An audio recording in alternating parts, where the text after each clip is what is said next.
आता व्हाईल लूपचं बघूया. Again the concept will remain the same. की कॉन्सेप्ट काय आहे की आपल्याला 3 गोष्टी पाहिजे. 3 कुठल्या कुठल्या गोष्टी पाहिजेत? एक तर आपल्याला पाहिजे स्टार्टिंग पॉइंट, एक तर आपल्याला पाहिजे की आपल्याला थांबायचं कुठे आहे, that is my stopping point, आणि मग इन्क्रीमेंट आणि डिक्रीमेंट कितीने करायचं आहे ते तर आपल्याला समजलं फॉर लूपच्या केसमध्ये. नाव in case of Python syntax काय बोलतोय की व्हाईल, त्याच्यानंतर एक कंडिशन आणि मग कोड ब्लॉक. आपण फॉरच्या केसमध्ये बघितलं की फॉर मध्ये आपण रेंजेस डिरेक्टली देऊ शकत होतो. That means let me just okay, so इकडे फॉर लूपच्या केसमध्ये व्हेरिएबल इन आणि इकडे आपण इझिली रेंजेस देऊ शकत होतो किंवा रेंज फंक्शन जे आपलं आहे ते इकडे देऊ शकत होतो. ठीक आहे. आता व्हाईलच्या केसमध्ये आपल्याला कंडिशन इकडे द्यायची आहे. आता व्हाईलची कंडिशन काय बोलते आणि इकडे आपलं येणार लॉजिक.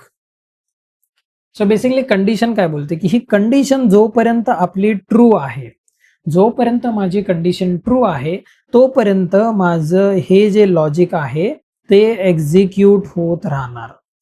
ज्या पॉइंटला माझी ही जी कंडिशन आहे ती फेल झाली किंवा ती जर फॉल्स झाली त्या टाइमला माझं हे लॉजिक एक्झिक्यूट व्हायचं बंद होईल. आता ह्याचं जर एक्झाम्पल घ्यायचं झालं, अगेन आपलं जे स्टेअर्सचं एक्झाम्पल होतं की let's say I am taking 1 2 3 4 1 2 3 4 आणि 5. आता मला एकाला एक टास्क द्यायचा आहे की मला त्याला सांगायचं की स्टार्ट कर 1 पासून, एंड कर 5 वरती गेल्यानंतर, आणि त्याच्यानंतर इन्क्रीमेंट करायचं आहे मला मे बी +1. हे तर बेसिक गोष्ट आपल्याला ज्या 3 गोष्टी पाहिजे असणार आहेत आपल्या प्रोग्रामिंगसाठी किंवा लूपसाठी त्या आपल्याला मिळालेल्या आहेत. आता फॉरच्या केसमध्ये it is pretty straight forward. For त्याच्यानंतर इकडे आपलं आलं व्हेरिएबल नेम इन, आणि त्याच्यानंतर आपण रेंज दिला. रेंज लेट्स से जर मी 5 देतोय किंवा जर 1,1,6 जरी दिलं तरी हे माझं 1 to 5 पर्यंत जाईल. बट आता व्हाईलच्या केसमध्ये you will have to build this condition. आता ही कंडिशन कशी बिल्ड करणार? सो त्याच्यासाठी आपल्याला एक व्हेरिएबल घ्यायचं आहे बाहेर, आणि हे व्हेरिएबल इनिशियलाइज करायचं आहे की जिथून आपला स्टार्टिंग पॉइंट आहे ते. की लेट्स से इकडे मी घेतो एक नम नावाचा एक मी इकडे व्हेरिएबल घेतला आणि त्याला मी व्हॅल्यू असाइन केली 1, आणि या कंडिशन मध्ये मी देतोय की while my number is less than or equal to 5, तोपर्यंत मला माझं लॉजिक एक्झिक्यूट करायचं. म्हणजे मी काय बोलतोय की जो पण नंबर मी इकडे घेतलेला, फॉर एक्झाम्पल 1 घेतला. आता इथे कंडिशन काय दिले की माझा नंबर जोपर्यंत 5 पेक्षा कमी आहे किंवा 5 आहे, 5 पेक्षा कमी म्हणजे 1 2 3 4 आणि इक्वल टू 5 म्हणजे दिस पॉइंट. ठीक आहे. सो दॅट इज वाय हा इक्वल टू ह्या पॉइंट साठी आहे, आणि हा जो लेस दॅन ऑर इक्वल टू आहे तो बेसिकली ह्या 4 साठी. ठीक आहे. आता ह्या केसमध्ये माझा नंबर जर हा वाला कोड जर मी एक्झिक्यूट केला तर हे लॉजिक माझं नेहमी एक्झिक्यूट होणार आहे, कारण मी इथे हा नंबर जो आहे तो कुठेही इन्क्रीमेंट करत नाहीये. दॅट मीन्स हा जो माणूस ह्या स्टेअरवरती ज्यावेळेस येईल त्यावेळेस तो इथेच राहणार, आपण त्याला इन्क्रीमेंट करायला सांगत नाहीये. सो इन्क्रीमेंट करण्यासाठी ह्या लॉजिकमध्ये मला इन्क्रीमेंटचं लॉजिक पण ऍड करावं लागेल. That means num is equal to number +1. आणि ह्या पॉइंटला मी माझ्या व्हाईल लूपमध्ये काय सांगतोय की माझा नंबर पहिला 1 आहे, मला चेक करायचं. फर्स्ट आय विल चेक की माझा जो नंबर आहे whether it is less than or equal to 5, then yes, पहिला माझी व्हॅल्यू आहे 1, सो ऑब्व्हियसली तो आतमध्ये जाणार. आतमध्ये गेला त्याच्यानंतर आपलं जे पण लॉजिक आहे ते एक्झिक्यूट झालं, आणि त्याच्यानंतर number is equal to number +1. That means जो आपला नंबर असेल तो बेसिकली पहिला 1 होता +1 which is equal to 2. So आता आपल्या नंबरची व्हॅल्यू झालेली आहे 2. सो अगेन ही कंडिशन चेक होणार की जो 2 आहे तो is it less than or equal to 5, yes. Again आतमध्ये गेला, लॉजिक एक्झिक्यूट झालं, आणि इथे आधी 1 + 1 होतं, इथे आता झालं आपलं 2 + 1 which is equal to 3. Again याची व्हॅल्यू 3 झाली. इथे कंडिशन चेक झाली, कंडिशन ट्रू आहे कारण 3 is less than or equal to 5. Again आतमध्ये गेला, अगेन इथे 3 + 1 which is equal to 4. Again याची व्हॅल्यू झाली आपली 4. मग 4 झाल्यानंतर इथे आला, is 4 less than or equal to 5? Yes.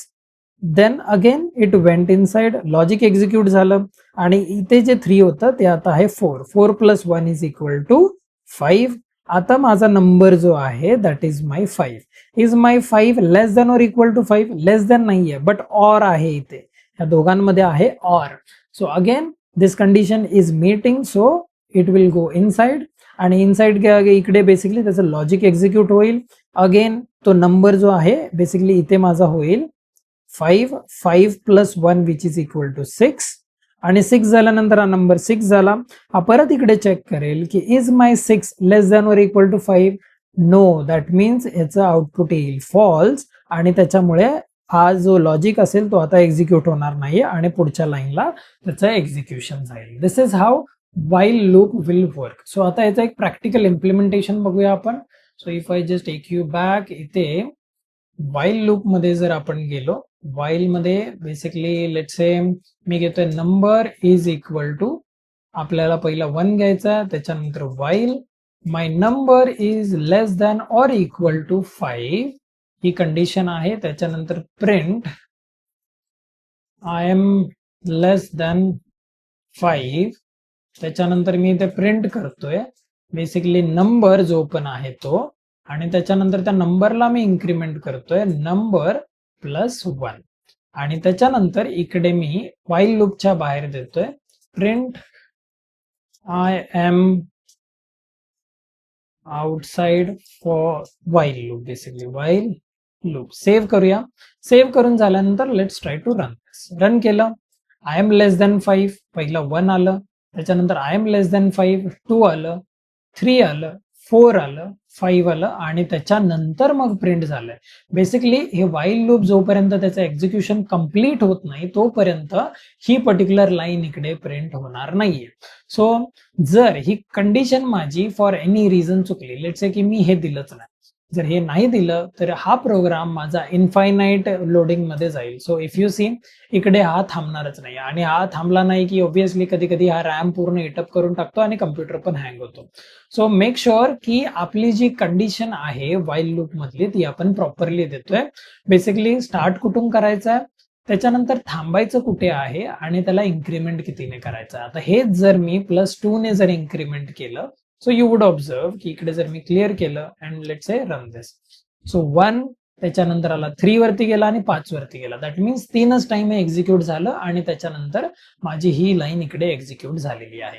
Let's say की आपल्या डॉक्युमेंटमध्ये जे एक्झाम्पल्स आहेत त्याच्यापैकी कुठलं तरी एक्झाम्पल घेऊया. We have seen this example.